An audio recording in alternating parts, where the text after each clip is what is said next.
नमस्कार मित्रों, क्या आप सोच सकते हो एक ऐसा राजा जिनका शत्रु भी उनकी मृत्यु पर बहुत रोया था। जी हाँ, मैं बात कर रहा हूँ महाराणा प्रताप की। एक मेवाड़ी राजा और राजपूत जब पूरे भारत पर अकबर का राज था तब अकेले ये मेवाड़ में खड़े हुए। इनकी हाइट करीब 7.5 फुट की थी। कौन थे ये? आइए जानते हैं इनकी स्टोरी। कहते हैं कि उनके पिता का नाम महाराणा उदय सिंह द्वितीय था और आज ही के दिन उनके राज परिवार में महाराणा प्रताप का जन्म हुआ था। महाराणा प्रताप को कई मध्ययुगीन इतिहासकारों ने टीका नाम से संबोधित किया। Maharana Pratap the invincible warrior की लेखिका रीमा आहूजा बताती है, राजपूतों में तब तक एक प्रथा बन गई थी कि ज्येष्ठ पुत्र मुखाग्नि के लिए नहीं। राजा महाराणा प्रताप का जन्म 9 मई सन 1540 को कुंभलगढ़ में हुआ। इनकी माता का नाम रानी जयंती बाई और पिता का नाम महाराणा उदय सिंह। बचपन से ही इनके अंदर लीडरशिप क्वालिटी बहुत ज्यादा थी। अकबर बहुत तेज था। वो जानता था कि बड़ा आसान तरीका है, इन्हीं राजपूतों को आपस में लड़ा दो, कुछ को अपने साथ ले लो और बाकियों को मारना आसान हो जाएगा। यहाँ पे महाराणा प्रताप अकेले पड़ गए, लेकिन भीलों की सेना बनाई। जो जंगली भील होते हैं उनकी सेना बनाई और उनको ट्रेन किया। महाराणा प्रताप शरीर से इतने शक्तिशाली कि 7.5 फुट की उनकी हाइट, 70 किलो का उनका कवच और 80 किलो का भाला। बहलौर खान को कैसे काट डाला? कौन था बहलौर खान? ये था अकबर का सबसे बड़ा सेनापति जो इस हल्दी घाटी के युद्ध में आया था।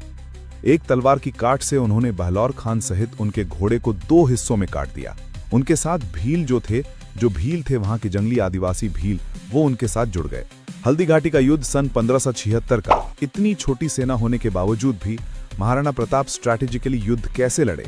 चेतक उनका पावरफुल घोड़ा, जिसके आगे ये सूंड लगा के रखते थे, जिससे हाथी भी कंफ्यूज हो जाता था कि ये घोड़ा नहीं कहीं ये हाथी है। युद्ध के दौरान उन दिनों हाथी के सूंड के आगे एक बड़ी सी तलवार लगी होती थी। जब ये छलांग मार के अपने घोड़े के साथ जा रहे थे तो उस तलवार से चेतक का एक पांव कट गया और एक कटी टांग से 28 फीट का गहरा नाला टांप के चला गया। पहले उसने अपने राजा को बचाया, फिर उस छलांग की वजह से उसने अपने प्राण त्याग दिए। हल्दी घाटी का युद्ध इतना खौफनाक कि 300 साल बाद भी वो हल्दी वाली मिट्टी जिसमें खून होता था वो आज भी निकलता है। बहरहाल इसी दौरान अकबर को समझ आ गया था कि अब मैं महाराणा प्रताप को हरा नहीं सकता। फिर अकबर का ध्यान भटक गया। अकबर अब ईस्टर्न साइड चला गया, उसने मेवाड़ को छोड़ दिया और यहाँ महाराणा प्रताप ने पूरे मेवाड़ पर अपना कब्जा कर लिया। उन्हीं दौरान एक शेर का शिकार करते वक्त महाराणा प्रताप का देहांत हो गया। ये डेट है एग्जैक्टली 19 जनवरी 1597 की। ये बात जब अकबर को पता चली तो वो अपने शत्रु की मृत्यु पर बहुत रोया और अकबर ने कहा कि मुझे एक बात का बड़ा दुख रहेगा कि मैं महाराणा प्रताप को कभी भी हरा नहीं सका।